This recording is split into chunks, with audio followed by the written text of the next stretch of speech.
finally, this session would help, I think, the beginners more than the seasoned scholars. And I have a lot of apprehension that my colleagues like Professor Masood from Russia University, Rezaul Haque from Khulna, my teacher Tahmina Ahmed, Professor Tahmina Ahmed, my colleague Nabina Ba, Zarina Ba, etc. They would say, what rubbish is I saying here? So please bear with me, yeah? So you know, whatever endeavor we take on, it starts with an idea, yeah? And like every idea, ideas are very discourse specific. Yeah. Normally, you won't talk about cancer in a literary research until it is a subject. For example, Lawrence talks about cancer. Paul Morrell's mother died of cancer in Sons and Lovers. So you can also explore that area if you're interested and if you're trying to combine medicine. And these days, medical humanities is very popular in the West. Yeah.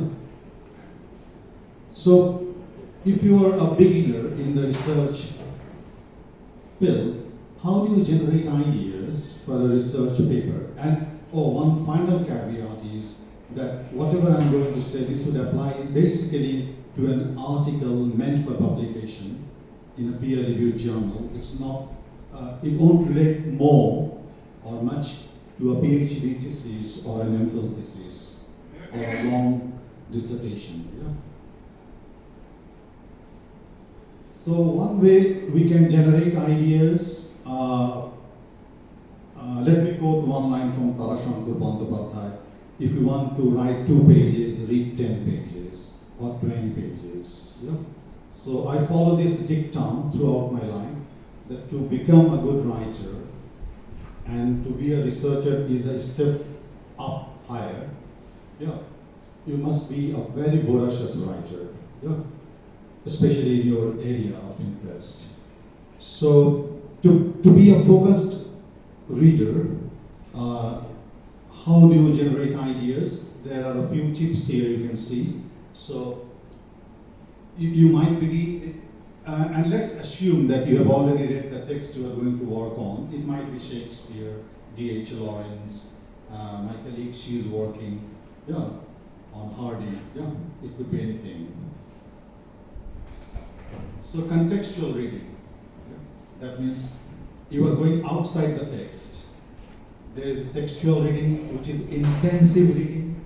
You go into it, you read in depth, read in between the lines, But there is an extensive reading, that means the circumstances that shape the discourse, the text as it was produced by the writer at the time when he or she was working on that,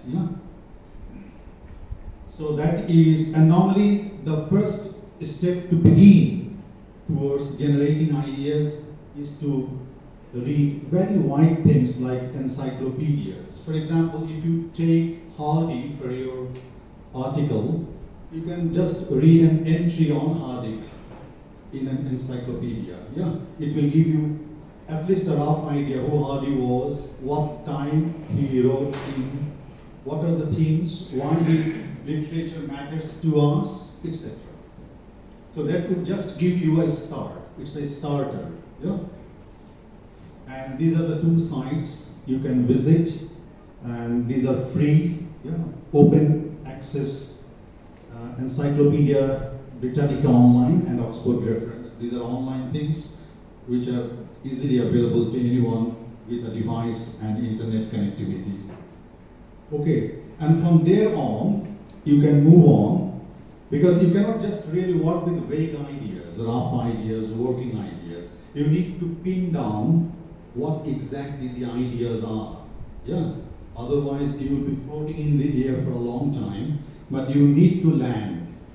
Your air must not be traveling infinitely. Your craft should have a landing, and that landing would be facilitated by your reading of critical discourse on the text chosen.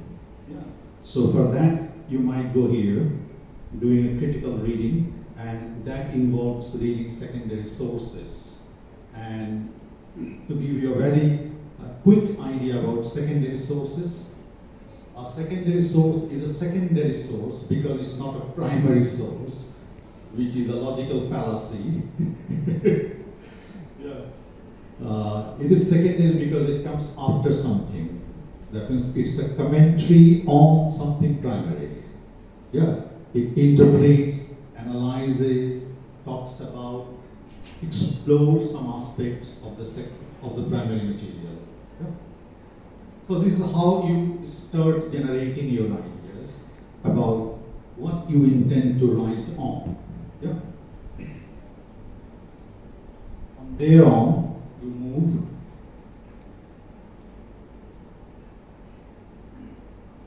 Now, let's assume that you have done this. This stage is over, and now you want to move on to select a topic.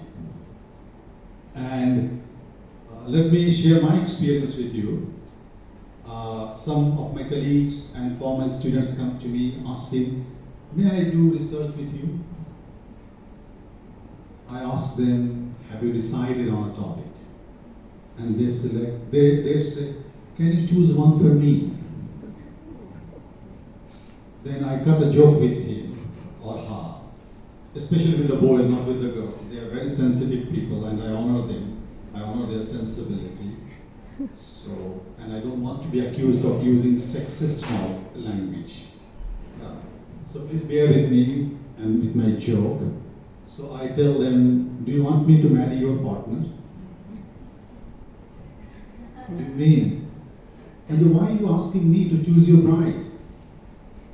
You are going to marry, you choose your bride. So you are going to do a research. Research is a lifelong process. You will be living with that thing for years together, and you are asking me to choose your bride? How come? My selection might be wrong. So please choose what interests you. The kind of person, the kind of subject, the kind of area you are interested in. Yeah. Then they can crack my joke open and they understand what I mean. So that means I ask them to go back and read, do the extensive reading and then come back. Yeah, with a feasible topic.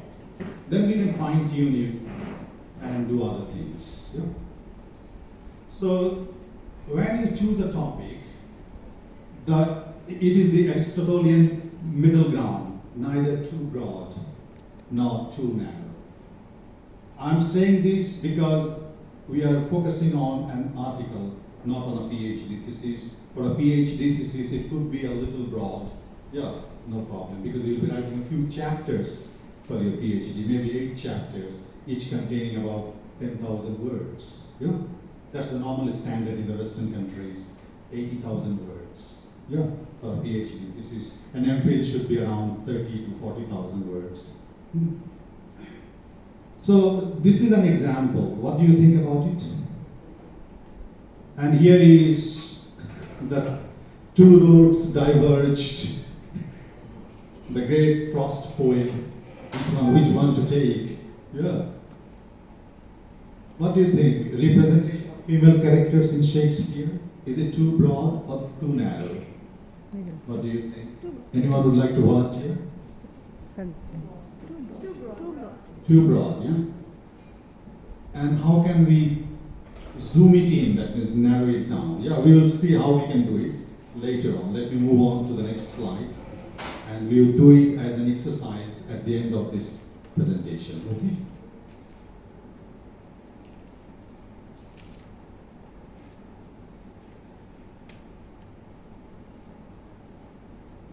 So now you have a topic, for example, the one that we looked at, the representation of female characters in Shakespeare.